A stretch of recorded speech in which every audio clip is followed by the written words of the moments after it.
بسم اللہ الرحمن الرحیم۔ سین سٹوری کے دیکھنے والوں کو خوش آمدید۔ دوستو، اگر آپ نے ہمارے چینل کو سبسکرائب نہیں کیا تو سبسکرائب کر لیں، شکریہ۔ میری حاملہ بہن نے آخری دنوں میں اپنا خیال رکھنے کے لیے مجھے اپنے گھر بلا لیا تو میرے بہنوئی نے میرے ساتھ زبردستی کرنے کی کوشش کی۔ میں نے ڈر کر سب کچھ اپنی بہن کو بتا دیا، لیکن بہن بولی تمہیں یہ سب کرنا ہی ہوگا، ورنہ غیروں کے دیے گئے زخم اتنے تکلیف دہ ہوتے ہیں جتنے اپنوں کے دیے گھاؤ۔ میرے ساتھ بھی کچھ ایسا ہی ہوا۔ میری یہ کہانی آپ کے رونگٹے کھڑے کر دے گی کہ کس طرح میری بربادی کے پیچھے کوئی غیر نہیں تھا۔ میرا اپنی یہ کہانی آپ لوگوں تک پہنچانے کا مقصد صرف یہی ہے کہ لوگ احتیاط کا دامن تھام کر رکھیں۔ میرا نام اسما ہے، ہم دو ہی بہنیں تھیں اور میری بڑی بہن فضا کی شادی کے وقت میں صرف 15 سال کی تھی۔ ہم دونوں بہنوں کے درمیان عمروں کا فرق بہت ہی زیادہ تھا، لیکن باجی میری اکلوتی بہن تھی، اسی لیے اس کی شادی کے وقت میرا رو رو کر برا حال ہو گیا۔ میرے بہنوئی شاہ زیب نے مجھے رخصتی کے وقت پیار سے اپنے پاس بٹھایا اور میرا ہاتھ پکڑ کر کہنے لگے، اسما رونے کی کیا بات ہے، سالی تو آدھی گھر والی ہوتی ہے، تو تمہارا جب دل چاہے ہمارے گھر چلی آنا۔ شاہ زیب بھائی کی یہ بات سن کر میں خوش ہو گئی۔ باجی شادی ہو کر دوسرے شہر گئی تھی۔ شاہ زیب بھائی کہنے لگے، جب بھی تم اپنی بہن کے پاس آؤ گی میں خود تمہیں اپنے شہر دکھاؤں گا، گھماؤں گا۔ باجی تو رخصت ہو کر چلی گئی تھی، لیکن میرے دل میں یہ ارمان جاگ اٹھا تھا کہ میں کب اپنی بہن کے گھر جاؤں گی اور خوب مزے کروں گی۔ باجی کی شادی کو ایسے ہی سال گزر گیا، لیکن میرا ان کے شہر جانا نہ ہو سکا۔ پورے سال بعد باجی نے ہمارے گھر کا چکر لگایا تھا اور شاہ زیب بھائی بھی ان کے ساتھ ہی آئے تھے۔ وہ بہت ہی اچھے اور محبت کرنے والے تھے۔ جتنے دن وہ ہمارے گھر رہے ہر وقت میرے آگے پیچھے رہتے اور میرا ایک بہت ہی خیال رکھتے۔ وہ میرے لیے بہت سارے تحائف بھی لائے تھے۔ میرا کوئی بھائی نہیں تھا، اسی لیے مجھے ان سے بہت ہی محبت ہو گئی تھی۔ ایک ہفتہ ہمارے ساتھ گزار کر باجی واپس اپنے سسرال لوٹ گئی۔ مہینے بعد پھر باجی کا فون آیا اور انہوں نے بتایا کہ وہ حاملہ ہو گئی ہیں، اور یہ خبر سن کر میں اور اماں اور ابا بہت ہی خوش ہوئے۔ بہت عرصے کے بعد ہمارے گھر ایسی کوئی خوشی کی خبر آئی تھی، لیکن باجی بہت زیادہ پریشان تھی اور وہ اماں سے کہہ رہی تھی کہ وہ اکیلے دوسرے شہر میں اس حالت میں نہیں رہ سکتی، کیونکہ انہیں مستقل قے ہو رہی ہے اور ڈاکٹر نے انہیں آرام کرنے کا مشورہ دیا ہے۔ یہ سن کر اماں بھی بہت زیادہ پریشان ہو گئی۔ میری بڑی بہن تو اماں کی جان بستی تھی۔ اماں نے اسے ہمارے گھر آ کر رہنے کا کہا تو وہ کہنے لگی کہ شاہ زیب بھائی اسے چھوڑنے کو تیار نہیں ہے، یہاں آ جاتی ہیں تو شاہ زیب بھائی اور ان کے ابا کو بہت پریشانی ہوتی ہے۔ ویسے بھی 1-2 مہینے کی بات نہیں تھی، اب تو پورے 9 مہینے باقی تھے۔ باجی کی بات سن کر اماں نے کہا، تم فکر نہ کرو، میں اسما کو تمہارے پاس بھیج دیتی ہوں۔ تسبیح کے امتحان کے بعد یہ بھی ابھی فارغ ہی ہے، بہن کے آنے سے تمہارا دل بھی لگ جائے گا اور یہ تمہارے گھر کے کام کاج بھی کر دیا کرے گی۔ اماں کی بات سن کر باجی بہت خوش ہوئی اور کہنے لگی، اسما کو اکیلی نہ بھیجنا، شاہ زیب خود اسما کو لینے کے لیے آ جائیں گے۔ میں تو کب سے اس موقع کی تلاش میں تھی اور نہ جانے کتنی دفعہ دعا مانگ چکی تھی، اسی لیے فوراً ہی خوشی میں اپنا سامان باندھ لیا۔ خالہ بننے کی تو خوشی ہی الگ تھی، اور 2 دن بعد ہی شاہ زیب بھائی مجھے لینے کے لیے آئے اور میں ان کے ساتھ اپنی بہن کے پاس دوسرے شہر آ گئی۔ باجی کے سسرال میں صرف ایک سسر اور شاہ زیب بھائی تھے، اسی لیے مجھے یہاں رہنے میں کوئی پریشانی نہیں ہونے والی تھی۔ باجی کے سسرال میں ساس نندوں کی کوئی جھجھٹ نہیں تھی۔ باجی مجھے دیکھ کر بہت ہی خوش ہوئی۔ اس نے پہلے سے ہی میری پسند کا کھانا بنا رکھا تھا، مجھے رہنے کے لیے برابر والا کمرہ بھی دے دیا۔ باجی کے سسر کو سلام کرنے کے لیے میں ان کے کمرے میں گئی تو ان کا رویہ کچھ عجیب ہی تھا۔ وہ بستر پر پڑے ایک بیمار آدمی تھے، مجھے دیکھ کر عجیب سی باتیں کرنے لگے۔ اس کی باتیں میری سمجھ کے سے باہر تھیں۔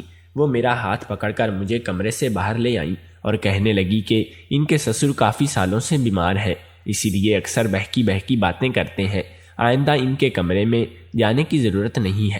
باجی سسر اور ان کی شادی میں بھی شریک نہیں ہوئے تھے۔ شاہ زیب بھائی کا رشتہ آیا، کسی دوست نے باجی سے کروایا تھا۔ شاہ زیب بھائی کا رشتہ ابا کے کسی دوست نے باجی سے کروایا تھا۔ یہ میری ان کے سسر سے پہلی ملاقات تھی، اور سچ تو یہ تھا کہ مجھے ان کے سسر سے مل کر بہت ہی خوف محسوس ہوا تھا۔ باجی کے گھر آ کر مجھے 2 دن ہو گئے تھے، میں دوبارہ ان کے سسر کے کمرے میں نہیں گئی تھی۔ شاہ زیب بھائی میرا بہت خیال رکھتے تھے، اور باجی کی طبیعت ٹھیک نہ ہونے کی وجہ سے وہ زیادہ تر بستر پر ہی لیٹی رہتی تھی۔ سارا گھر میں نے سنبھال لیا تھا، لیکن پھر ایک دن کچھ ایسا ہوا کہ میرے رونگٹے کھڑے ہو گئے۔ ایک رات کے کھانے کے بعد باورچی خانہ صاف کر کے میں اپنے کمرے میں آئی تو میں نے سوچا کہ نہا دھو کر سوتی ہوں۔ گرمی بہت زیادہ تھی اور میں پسینہ پسینہ ہو گئی تھی۔ میں نہانے کے لیے کمرے کے غسل خانے میں گئی تو کچھ ہی دیر مجھے ایسا محسوس ہوا جیسے کسی کی نظریں میرے وجود کے آر پار ہو رہی ہوں۔ شروع میں مجھے لگا کہ میرا وہم ہے، لیکن اچانک ہی میری نظر غسل خانے کے روشن دان پر پڑی تو میرے ہوش اڑ گئے۔ کوئی سایہ سا مجھے نظر آیا تھا اور مجھے یقین ہو گیا تھا کہ کوئی چھپ چھپ کر مجھے دیکھ رہا تھا۔ یہ بات میرے ہوش اڑا دینے کے لیے کافی تھی۔ میں نے جلدی سے اپنا لباس پہنا اور بھاگتی ہوئی کمرے سے باہر نکلی۔ باجی ایک کمرے میں پہنچی تو وہاں باجی اور شاہ زیب بھائی آرام سے ایک ساتھ بستر پر لیٹے تھے۔ میں اپنی جلد بازی میں کمرے کا دروازہ بجانا ہی بھول گئی تھی، اور اب ان دونوں کو ایک ساتھ دیکھ کر مجھے شرمندگی کا احساس ہو رہا تھا۔ شاہ زیب بھائی فوراً اٹھ کر بیٹھ گئے، کہنے لگے، آ جاؤ اسما، دروازے پہ کیوں کھڑی ہو؟ میری سمجھ میں نہیں آ رہا تھا کہ مجھے کیا کرنا چاہیے۔ میں نے انہیں کیسے بتانا تھا کہ غسل خانے کے روشن دان پر مجھے کسی کا سایہ محسوس ہوا ہے۔ میں نے یوں ہی بات بنا دی کہ میں باجی سے دودھ کا گلاس میرے لیے لے کر آئی تھی۔ باجی کہنے لگی، تم جا کر آرام کرو، اب باقی جو بھی کام ہوگے میں شاہ زیب سے کہہ دوں گی۔ میں اپنے کمرے میں واپس آنے لگی تو میری نظر باجی کے سسر پر پڑی، جو باہر لان میں واپس لوٹ کر گھر کے اندر داخل ہو رہے تھے۔ مجھے بہت ہی عجیب سی نظروں سے دیکھتے ہوئے کہنے لگے کہ تم بہت ہی خوبصورت ہو، اپنا خیال رکھا کرو۔ ان کا یہ جملہ سن کر میرے بدن میں جھڑجھڑی سی آ گئی۔ میں سوچ بھی نہیں سکتی تھی کہ وہ مجھ سے اس طرح کی کوئی بات کہہ سکتے ہیں۔ میں گھبرا کر فوراً اپنے کمرے میں چلی گئی اور ساری رات یوں ہی جاگتے جاگتے گزار دی۔ باجی نے تو کہا تھا کہ ان کے سسر بیمار ہے اور وہ کمرے سے نہیں نکلتے، تو پھر وہ اتنی رات کو لان میں کیا کر رہے ہیں؟ یہ بات بہت ہی عجیب تھی۔ مجھے بہت ہی زیادہ بے چینی ہو رہی تھی، اور روشن دان پر جو سایہ تھا وہ میرا وہم تھا یا حقیقت؟ کہیں وہ باجی کے سسر تو نہیں تھے؟ اس سوال نے مجھے پریشان کر دیا تھا۔ میری ساری رات آنکھوں میں گزر گئی تھی۔ اگلے دن شاہ زیب بھائی صبح دفتر جاتے ہوئے ناشتے کی میز پر کہنے لگے کہ اسما، میں شام کو جلدی آ جاؤں گا اور تمہیں شاپنگ کے لیے بازار لے جاؤں گا، تم شام تک تیار رہنا۔ یہ کہتے ہی اچانک ہی قریب آ کر انہوں نے میرے گال پر ہاتھ پھیرا اور دفتر کے لیے نکل گئے۔ اس انداز پر میں چونک گئی۔ باجی بھی پیچھے ہی کھڑی تھی، کہنے لگی، شاہ زیب تم سے بہت محبت کرتے ہیں، تم بھی ان کا خیال رکھنے کی کوشش کیا کرو، کیونکہ آج کل میں ان کا خیال نہیں رکھ پا رہی ہوں، وہ بہت زیادہ تھک جاتے ہیں۔ باجی کی بات سن کر میں نے کہا، آپ فکر نہ کریں، میں شاہ زیب بھائی کا خیال رکھوں گی۔ شام کو میں اچھی طرح سے تیار ہو گئی تو شاہ زیب بھائی مجھے شاپنگ کے لیے لے گئے۔ انہوں نے باجی سے کہیں زیادہ میرے لیے خریداری کر لی تھی۔ میں بہت خوش تھی، لیکن مجھے کیا معلوم تھا کہ میری یہ خوشی بس کچھ ہی دنوں کی مہمان ہے۔ اس رات میں بہت تھک کر گھر لوٹی تھی اور کھانا کھاتے ہی اپنے کمرے میں جا کر بے خبر سو گئی۔ آدھی رات کو اچانک ہی لائٹ چلی گئی اور گرمی کے احساس سے میری آنکھ کھلی تو مجھے ایسا محسوس ہوا جیسے میرے بستر پہ کوئی موجود ہو۔ اندھیرا اس قدر تھا کہ مجھے کچھ دکھائی نہیں دے رہا تھا، اور پھر اچانک ہی کسی نے مجھ پر حاوی ہونا شروع کر دیا۔ میرا دم گھٹنے لگا تھا، میں چیخ بھی نہیں سکتی تھی، لیکن جب مجھے محسوس ہوا کہ میرے ساتھ کچھ بہت غلط ہونے والا ہے تو میں نے اپنی پوری جان لگا کر اپنے اوپر انسان کو زور سے دھکا دیا۔ اسے شاید مجھ سے اس دھکے کی امید نہیں تھی۔ وہ ایک دم ہی پیچھے ہٹا تو میں بھاگ کر کمرے سے نکل گئی۔ مجھے اب تک کچھ دکھائی نہیں دے رہا تھا، اندھیرا بہت زیادہ تھا، لیکن میں دیوار کے سہارے باجی کے کمرے میں پہنچ گئی۔ وہاں جا کے میں نے باجی کو آواز دی تو وہ کہنے لگی، اسما تو پریشان نہ ہو، شاہ زیب ابھی لائٹ دیکھنے کے لیے گئے ہیں، اکثر ہمارے گھر کا بریکر خراب ہو جاتا ہے، شاہ زیب جلدی ٹھیک کر دیں گے۔ باجی نے ڈھونڈ کر اپنے موبائل فون کا ٹارچ جلا دیا۔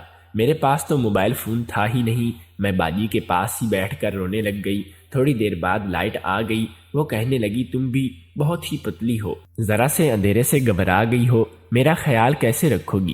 باجی کی بات سن کر میں نے کہا ایسی بات نہیں ہے، میرے کمرے میں کوئی موجود تھا اسی لیے میں ڈر گئی تھی۔ میری بات سن کر وہ زور زور سے ہنس کر کہنے لگی شاہ زیب میرے ساتھ میرے کمرے میں تھے اور میرے سسر تو کمرے سے نکلتے ہی نہیں، اندھیرے کی وجہ سے تم ڈر گئی ہو اور کوئی بات نہیں ہے۔ مجھے سمجھ نہیں آیا کہ میری باجی کو کس طرح یقین دلاؤں کہ میرے کمرے میں واقعی کوئی موجود تھا، لیکن وہ کوئی کون ہو سکتا تھا یہ بات مجھے سمجھ نہیں آئی تھی۔ اگر شاہ زیب بھائی باجی کے ساتھ تھے تو پھر میرے ساتھ کمرے میں کون تھا؟ پہلے روشن دان پر پڑنے والا سایہ اور اب کمرے میں کسی کی موجودگی کے احساس نے مجھے خوف میں مبتلا کر دیا تھا۔ میرے ذہن میں رہ رہ کر باجی کے سسر کا خیال آ رہا تھا۔ لائٹ ٹھیک کر کے شاہ زیب بھائی کمرے میں آئے تو مجھے دیکھ کر کہنے لگے دیکھو فضا، میں نے تمہیں پہلے ہی کہا تھا اور اندھیرے سے گھبرا جائے گی تو تم نے اس کے پاس چلی جاؤ۔ باجی شاہ زیب بھائی سے کہنے لگی اور اس قدر اندھیرا تھا کہ میں اگر گر پڑ جاتی مجھے کیا معلوم تھا کہ یہ اتنی ڈرپوک نکلے گی۔ اس نے کہا کہ آپ پریشان نہ ہو، میں ٹھیک ہوں اور آپ اپنے کمرے میں جا کر سوتی ہوں۔ اب باجی کو مزید پریشان نہیں کرنا چاہتی کیونکہ اماں نے مجھے سختی سے تاکید کی ہے کہ ڈاکٹر نے باجی کو ٹینشن دینے کے لیے منع کیا ہے۔ میں ڈرتے ڈرتے واپس اپنے کمرے میں آ گئی تھی اور دروازہ لاک کر کے بستر پر لیٹ گئی۔ نیند تو مجھے آئی نہیں تھی، میں سوچ رہی تھی کہ کسی نہ کسی بہانے سے گھر واپس لوٹ جاؤں۔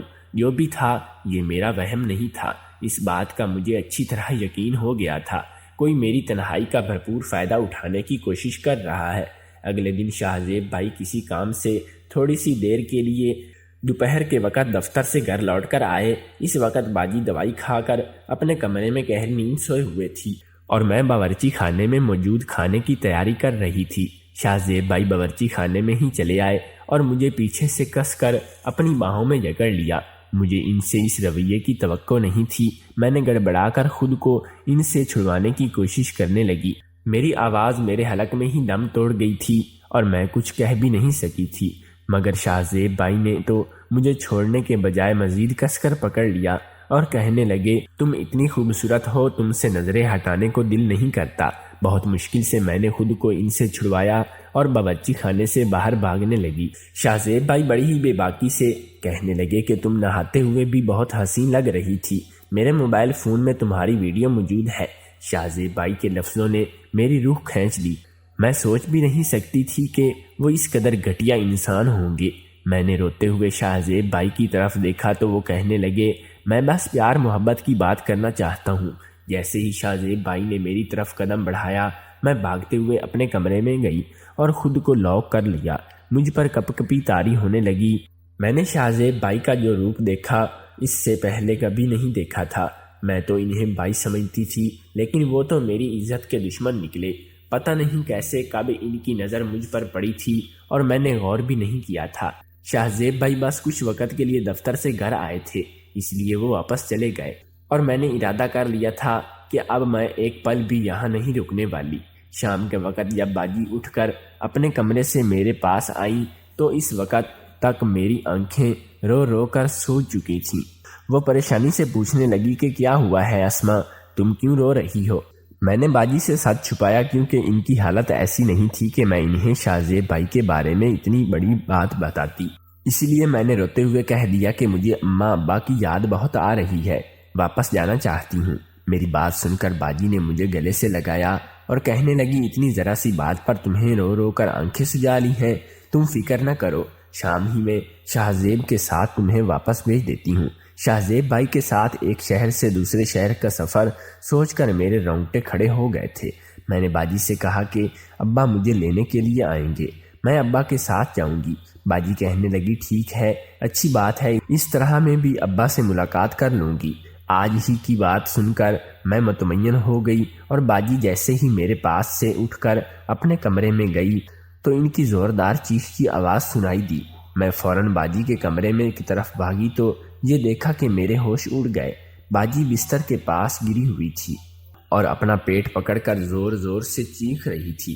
میں نے باجی کو بٹھا کر بستر پہ لٹایا اور کافی دیر تک ان کے پاس بیٹھی رہی۔ ان کی حالت مجھے بالکل بھی ٹھیک نہیں لگ رہی تھی۔ میں نے باجی سے کہا کہ ڈاکٹر کے پاس چلتے ہیں، لیکن انہوں نے صاف انکار کر دیا اور میرا ہاتھ پکڑ کر کہنے لگی، اسما مجھے چھوڑ کر نہ جاؤ، میں اس حالت میں اکیلی نہیں رہ سکتی۔ آج تو تم تھی جس نے آ کر مجھے اٹھا لیا اور میرا خیال کیا، لیکن تمہارے جانے کے بعد اگر ایسا کچھ ہوا تو میں اور میرا بچہ ایسے ہی مر جائیں گے۔ آج ہی کی بات سن کر میں بہت پریشان ہوں کہ بہت مجبوری میں نے کچھ دن مزید رکنے کا فیصلہ کیا اور باجی سے کہا کہ آپ بالکل فکر نہ کریں، میں آپ کے ساتھ ہی ہوں۔ میری بات سن کر باجی بہت خوش ہوئی اور مجھے گلے سے لگا لیا۔ شاہ زیب بھائی بھی واپس آ گئے تھے۔ باجی نے انہیں بھی بتایا کہ گرنے کی وجہ سے باجی کی طبیعت بہت خراب ہو گئی تھی۔ یہ سن کر شاہ زیب بھائی بھی پریشان ہو گئے اور مجھے کہنے لگے، اپنی باجی کے لیے جوس بنا کر آؤ۔ میں باورچی خانے میں جا کر سیب کا جوس بنا رہی تھی کہ ایک دفعہ پھر شاہ زیب بھائی باورچی خانے میں آ گئے اور میرے ساتھ زبردستی کرنے لگے۔ میں نے شاہ زیب بھائی کو دھکا دیا اور غصے میں کہا کہ آپ کو شرم نہیں آتی؟ آپ کی بیوی کی حالت اتنی خراب ہے اور آپ اپنی سالی کے ساتھ ایسی حرکتیں کر رہے ہیں۔ شاہ زیب بھائی پر میری بات کا کوئی اثر نہ ہوا اور وہ میرے ساتھ زور زبردستی کرنے لگے۔ میں زور زور سے چیخنے لگی۔ میری آواز پر باجی آ گئی۔ میں اس قدر گھبرائی ہوئی تھی کہ باجی کی طبیعت کو سوچے بنا ہی میں نے انہیں شاہ زیب بھائی کا سارا سچ بتا دیا۔ باجی نے ایک نظر مجھ پر ڈالی اور دوسری نظر شاہ زیب بھائی پر اور غصے میں شاہ زیب بھائی سے کہنے لگی، تم کیسے مرد ہو جو ایک 15 سال کی لڑکی کو بھی قابو نہیں کر سکتے؟ اس نے پچھلے ایک ہفتے سے تمہیں تگنی کا ناچ نچایا ہوا ہے اور تم ابھی تک کچھ نہیں کر پائے۔ باجی کی بات سن کر میرے قدموں تلے سے زمین نکل گئی تھی۔ میں نے حیرت سے باجی سے پوچھا کہ یہ آپ کیا کہہ رہی ہیں؟ باجی کے چہرے پر ایک عجیب سی مسکراہٹ آئی اور وہ میرا ہاتھ پکڑ کر مجھے اپنے ساتھ اپنے کمرے میں لے گئی۔ میں پریشانی کے عالم میں باجی کو دیکھ رہی تھی۔ باجی نے مجھے اپنے پاس بٹھایا اور میرے بالوں میں ہاتھ پھیرنے لگی، کہنے لگی، دیکھو اسما، میری بات غور سے سن لو۔ میں شاہ زیب کا سارا سچ جانتی ہوں، لیکن جو وہ تجھ سے کرنا چاہتا ہے وہ تمہیں کرنا ہی ہوگا۔ میں غصے میں اٹھ کر کھڑی ہو گئی۔ میں نے باجی سے کہا کہ آپ کیسی باتیں کر رہی ہیں؟ کیا آپ جانتی ہیں کہ آپ کا شوہر میرے ساتھ کیا کرنا چاہتا ہے؟ وہ مجھے استعمال کرنا چاہتا ہے، میرے ساتھ زیادتی کرنا چاہتا ہے۔ آپ کیسے ایک ایسے شخص کے ساتھ زندگی گزار سکتی ہیں جو کہ آپ کے حاملہ ہونے کے باوجود بھی آپ کی بہن پر نظر جمائے بیٹھا ہے؟ وہ آپ کو اور آپ کے بچے کو ساری زندگی کیا دے گا؟ میری بات سن کر باجی کہنے لگی، تمہیں شاہ زیب کے ساتھ وہ سب کچھ کرنا ہی ہوگا جو وہ تجھ سے چاہتا ہے، ورنہ کبھی باپ نہیں بن سکے گا۔ باجی کی بات سن کر میں نے کہا، آپ کیسی باتیں کر رہی ہیں؟ آپ امید سے ہیں اور شاہ زیب بھائی باپ بننے والے ہیں۔ میری بات سن کر باجی نے زوردار کہکا لگایا اور کہنے لگی کہ نہ ہی میں حاملہ ہوں اور نہ ہی کبھی بن سکتی ہوں۔ میری بات سن کر باجی نے زوردار کہکا لگایا اور کہنے لگی کہ نہ ہی میں حاملہ ہوں اور نہ ہی کبھی بن سکتی ہوں۔ مجھے کچھ ایسی بیماری ہے جس کی وجہ سے میں کبھی ماں نہیں بن سکتی، اسی لیے میں نے تمہیں یہاں بلوایا تھا تاکہ تم یہاں آ کر مجھے اور شاہ زیب کو ایک بچہ دے سکو۔ شاہ زیب کسی اور کا بچہ گود نہیں لینا چاہتے تھے، انہیں اپنا بچہ چاہیے تھا۔ اس کے لیے میرے پاس اس سے سادہ اور آسان راستہ نہیں تھا۔ میں کسی عورت کو اپنے سر پر سوتن بنا کر نہیں لانا چاہتی تھی، اس لیے میں نے فیصلہ کیا کہ میں اس کام کے لیے تمہیں قربان کر دوں گی۔